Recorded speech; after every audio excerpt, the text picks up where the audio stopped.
আগেও যে শুনি এই মরে মরে এই যায় যায়, তো বয়স তো 80-র উপরে, তো এমনি তো সময় হয়ে গেছে, তার মধ্যে অসুস্থ, তো এখানে এত কান্নাকাটি করতে লাভ নাই।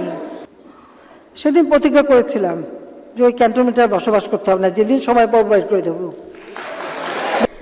আর খালেদা জিয়া তার ছেলে একেবারে ইসের কাগজে মুচলেখা দিয়ে কোনদিন আর রাজনীতি করবে না, সারেন্ডার করে নাকে খত দিয়ে মুচলেখা দিয়ে আপনাদের এই দেশে এসে বসে আছে। আমার বাবার বদৌলতে তুমি জিয়াউর রহমানের স্ত্রী হিসেবে পরিচয় দিতে পেরেছ বলে বহু আগে জিয়া ছেড়ে দিয়েছিল। যখন 2007 সালে কেয়ারটেকার সরকার এসছে, আমাকে যখন যেতে বাধা দিয়েছে, আমি জোর করে দেশে গেছি। আর খালেদা জিয়া তার ছেলে একেবারে ইসের কাগজে মুচলেখা দিয়ে কোনদিন আর রাজনীতি করবে না, সারেন্ডার করে নাকে খত দিয়ে মুচলেখা দিয়ে আপনাদের এই দেশে এসে বসে আছে। এখন এখান থেকে ওই ডিজিটাল পদ্ধতি ব্যবহার করে আন্দোলন করে। আমরা কিন্তু বাধা দেই না। কেন দেই না তাও একটু বলে রাখি। ক্ষমতা থাকতে তো প্রচুর টাকা বানিয়েছে, অনেক টাকা মানি লন্ডারিং করেছে। এটা আমার কথা না, FBI সাক্ষী দিয়ে গেছে, সেই সাক্ষীতে কিন্তু সাজাপ্রাপ্ত। 21 আগস্ট গ্রেনেড হামলা করে আমাদের হত্যার চেষ্টা করেছে, আইবি রহমান সহ সবাইকে মারলো, আলামত পর্যন্ত রাখলো না। এইভাবে এক একটা ঘটনা ঘটিয়েছে। তারপরে সে এখানে বসে আন্দোলন করে সরকার উৎখাত করে। তো ঠিক আছে, মিছিল টিছিল করে, লোকজন হয়। আমার কথা, এতদিন ধরে যে টাকাটুকু বানাচ্ছে, কিছু খরচ হোক, মানুষের কাছে যাক, তাই না? মানুষ তো পাচ্ছে, নইলে এগুলি তো ছিল একা একা ভোগ করবে কেন? আন্দোলনের নামে যদি কিছু টাকা এখন জনগণের হাতে পৌঁছায়, আমি বাধা দেবো কেন? আমি বাধা দিচ্ছি না, বাধা দেবো না। কিন্তু ইলেকশনের সময় যদি আবার ওই অগ্নি সন্ত্রাসী বা ওই ধরনের ঘটনা ঘটাতে চেষ্টা করে বা মানুষের গায়ে হাত দেয়, তখন তো ছাড় দেব না, এটা আমার। আপনারা জানেন যে এতিমখানার জন্য এতিমখানার জন্য টাকা এসেছিল, সেই এতিমদের টাকা মেরে দিয়ে সাজাপ্রাপ্ত খালেদা জিয়া, যা বয়স্ক মানুষ, তার বড় বোন ভাই সব এসে কান্নাকাটি। সে সাজাপ্রাপ্ত আসামি, কারাগারে বন্দী। তার বোনের কান্নাকাটিতে সত্যি কথা বলতে কি, হ্যাঁ, আমি তাকে তার সাজাটা স্থগিত করে তাকে বাসায় থাকার মতো ব্যবস্থা করে দিচ্ছি, এইটুক এক্সিকিউটিভ অথরিটি আমার আছে। এখন তাদের আন্দোলনকে ওনাকে বিদেশে পাঠাতে হবে। পৃথিবীর কোন দেশে সাজাপ্রাপ্ত আসামিকে মানে চিকিৎসার জন্য বিদেশে পাঠায় বলতে পারেন? কোন দেশে পাঠায়? কারণ তারা এটা দাবি করে। আবার কেউ কেউ আমাদের আতিলরা আছে, তারা আবার বলে একটু কি সহানুভূতি দেখাতে পারেন না? সহানুভূতি আমাকে দেখাতে বলে। আমি আপনাদের কয়েকটা ঘটনা বলি। 15ই আগস্ট, এই 15ই আগস্ট তো খালেদা জিয়ার জন্মদিন না, তার বিয়ের দলিলে নাই। সে যে 1 মিনিট কথাগুলি শুনে নেন, কাজে লাগবে।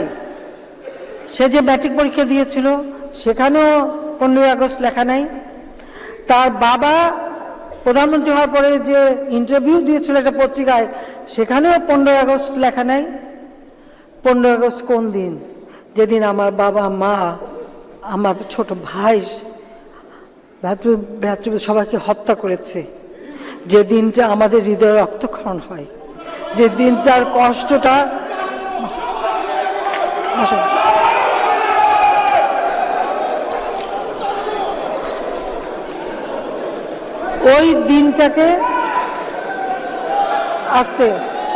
ওই দিনটাকে উৎসবের দিন বানিয়েছে, বড় বড় কেক কেটে উৎসব করে সেই দিন। কত বড় জঘন্য মনোবৃত্তি হলে পরে এই ঘটনার পরে আপনি একবার চিন্তা করেন।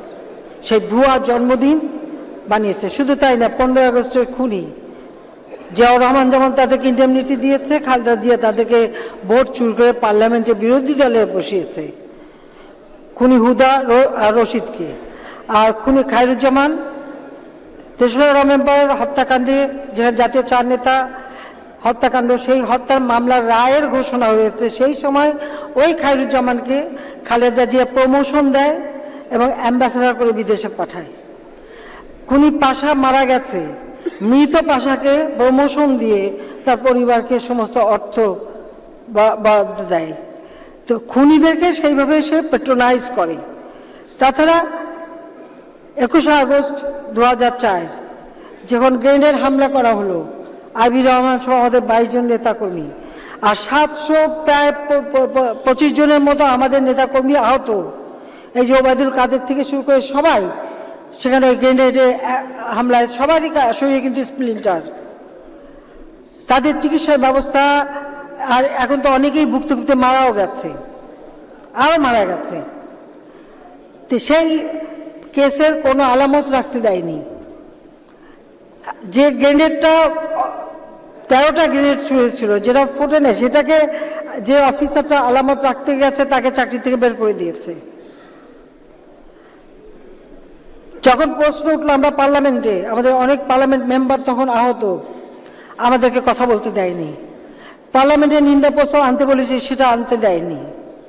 বরং খালেদা জিয়া বলেছে, ও শেখ হাসিনাকে আবার কে মারবে, উনি তো ভ্যানিটি ব্যাগে করেই গ্রেনেড দিয়ে যে নিজে মারছে, আমি নাকি ভ্যানিটি ব্যাগে করে নিয়ে গ্রেনেড মারছি। এই কথা যে বলতে পারে, অতগুলি মানুষ রক্তে ভেসে যাচ্ছে, আর সেখানে সে এটা নিয়েও ব্যঙ্গ করা এবং মিথ্যা কথা বলা, সেটাও তারা বলেছে। এবং পার্লামেন্টে আমাদের কাউকে কথা বলতে দেয়নি। আমি তারপরেও আজকে তাকে কারাগার থেকে বাসায় থাকতে দিয়েছি। তার ছেলে কোকো মারা গেছে, সে যখন আমার বাবা মা ভাই বোনের মৃত্যু দিবসে উৎসব করে, কিন্তু আমি তো মানুষ, আমিও তো একজন মা। আমি ভাবলাম আমি বাংলাদেশের প্রধানমন্ত্রী, সব মানুষের দায়িত্বই তো আমার, ভালো মন্দ সবই। আমি সিদ্ধান্ত নিলাম আমি যাব, খালেদা জিয়াকে সহানুভূতি দেখাবো। আমার তরফ থেকে আমার মিলিটারি সেক্রেটারি যোগাযোগ করলো, সময় ঠিক হলো। যেই গুলশানে তার যেখানে ছিল সেখানে আমি গেছি, মুখের সামনে দরজা বন্ধ করে তালা দিয়ে দিল, আমাকে ঢুকতে দিল না।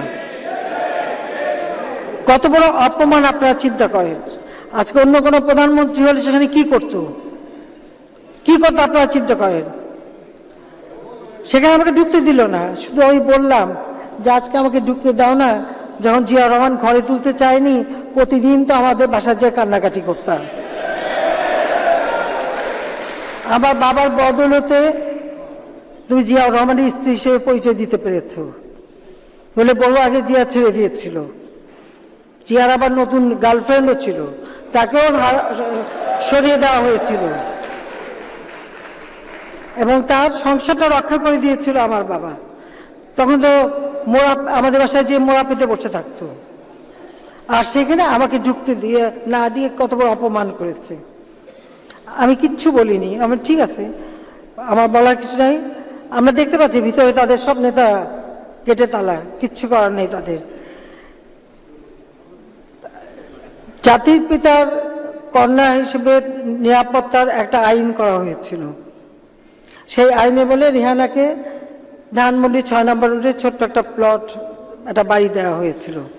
খালেদা জিয়া ক্ষমতায় এসেই সেই বাড়িটা দখল করলো, আমাদের যারা ছিল ওদেরকে বের করে দিল। বের করে দিয়ে ওটাকে পুলিশের ফাঁড়ি করা হলো। পুলিশের ফাঁড়ি করে একটা প্রধানমন্ত্রী গেল পুলিশ ফাঁড়ি উদ্বোধন করতে, লাল টুকটুকে শাড়ি পরে সে সেই পুলিশ ফাঁড়ি উদ্বোধন করলো, যেটা তখনও রেহানার নামে ওই বাড়ি রেজিস্ট্রি করা। রেহানা আপনারা জানেন যে সে একটা ব্যক্তিত্ব নিয়ে চলে, সে বলছে ওই বাসার আমি নেব না। পুলিশ ফাঁড়ি যখন করেছে আমি ওটা পুলিশদেরই দিয়ে দিলাম। সে পুরো ওই বাড়িটা পুলিশদের নামে লিখে দিয়ে দিল, মানে সরকারকে ফেরত দিয়ে দিল, সে আর ওই বাড়ি নেয়নি। ক্যান্টনমেন্টে আমি ঢুকবো, আপনার মনে আছে সেই সময় আমার কয়েকজনকে আহত করেছিল, আমাকে ঢুকতে দেবে না, গেটে আটকালো। আমি কিন্তু তখন লিডার অফ দ্য অপোজিশন এবং ফ্ল্যাগ নিয়ে ফ্ল্যাগ গেটে আটকালো। আমি ওখান থেকে নামলাম, নেমে আমি হাঁটা শুরু করলাম। বারবার আমাকে বাধা দেওয়ার চেষ্টা, কিন্তু আমার সাথে আরও, আর আমি যখন হাঁটতে শুরু করছি ন্যাচারালি ওই দিকে অনেক লোক জমা হয়ে গেছে, আর আমার সাথে যারা ছিল সে 4 কিলোমিটার হেঁটে আমি CMH এর পৌঁছালাম। CMH এর গেট বন্ধ, আমাকে ঢুকতে দেবে না, আমাকে ঢুকতে দেয়নি। ক্যান্টনমেন্টের রাস্তায় হাঁটলাম কেন, আমরা যে কজন ছিল, আমি, ওবায়দুল কাদের, বেবি মধু থেকে শুরু সবার বিরুদ্ধে মামলা দিল যে ক্যান্টনমেন্টে কেন আমি হাঁটলাম। আরে আমার বাবা দেশ স্বাধীন করেছিল বলেই না এই ক্যান্টনমেন্ট, আর ওই মেজর জেনারেল প্রমোশনটা তো আমার বাপেরই দেওয়া ছিল, আর আমি ক্যান্টনমেন্টে ঢুকলে আমার বিরুদ্ধে মামলা। সেদিন প্রতিজ্ঞা করেছিলাম যে ওই ক্যান্টনমেন্টে আর বসবাস করতে হবে না, যেদিন সবাই বের করে দেবো, বের করে দিতাম।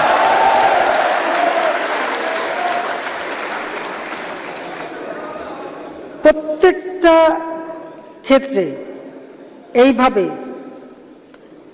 অপমান। আমি যখন 96 সালে, কম্পিউটার তখন কেউ ব্যবহার করে না বাংলাদেশে, আমি চাইলাম আমাদের দেশের ছেলেমেয়েরাও কম্পিউটার ব্যবহার করবে। আমি কম্পিউটার, কিছু পুরনো কম্পিউটার সংগ্রহ করার চেষ্টা করলাম, হলো না। নেদারল্যান্ড গভর্নমেন্ট এগিয়ে এলো, 50% তারা অনুদান দেবে আর 50% আমরা টাকা দেবো, 10,000 কম্পিউটার কিনবো। তো 10,000 কম্পিউটার কিনবো, সেই জন্য আমরা সব চুক্তি সব হয়ে গেল, আমরা কিছু টাকাও দিয়ে দিলাম। আমাদের স্কুল 10,000 স্কুলও আমরা সিলেক্ট করলাম যে প্রত্যেকটা স্কুলে একটা করে কম্পিউটার ল্যাব করে দেবো, আমাদের ছেলেমেয়েরা শিখবে। এর মধ্যে আমাদের সময়টা শেষ হয়ে গেল, কম্পিউটার কিন্তু প্রায় আসার পথে, আমাদের সময়টা শেষ হয়ে গেল। খালেদা জিয়া ক্ষমতায় এসেছে, কত বড় বিদ্বান চিন্তা করেন, তাকে নেদারল্যান্ডের জাতীয় ফুল হচ্ছে টিউলিপ, আর যে কোম্পানি এই কম্পিউটার সাপ্লাই দেবে সেই কোম্পানির নাম টিউলিপ।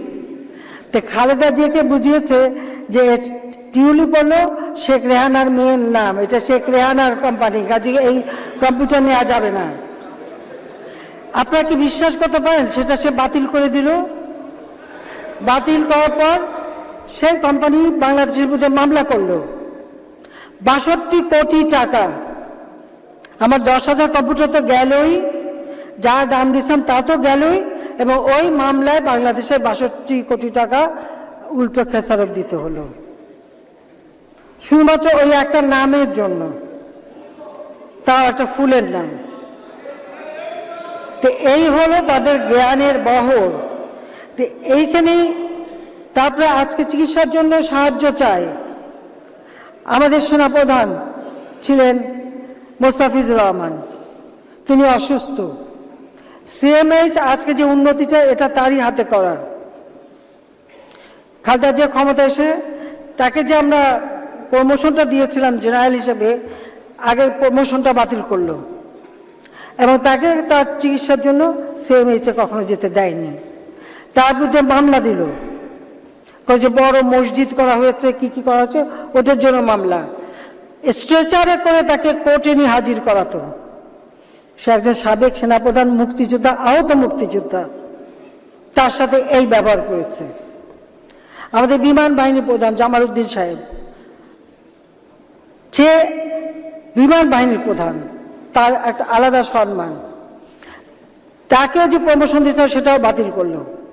আর সেই সাথে তার বিরুদ্ধে কি, একজন ওয়াচারের ঘড়ি সে চুরি করছে, এই মামলা দিয়ে তাকে কারাগারে পাঠালো, এবং কারাগারে পাঠিয়ে তাকে কোনো ডিভিশন দেয়নি, মাত্র 2টা কম্বল, কারাগারে ডিভিশন ছাড়া 2টা কম্বল দেয়, ওই 2টা কম্বল দিয়ে তাকে মাটিতে থাকতে হলো। এই ব্যবহার করেছে খালেদা জিয়া। আর তাকে আমরা অনেক অনেক রাজার হালেই তো রেখেছি।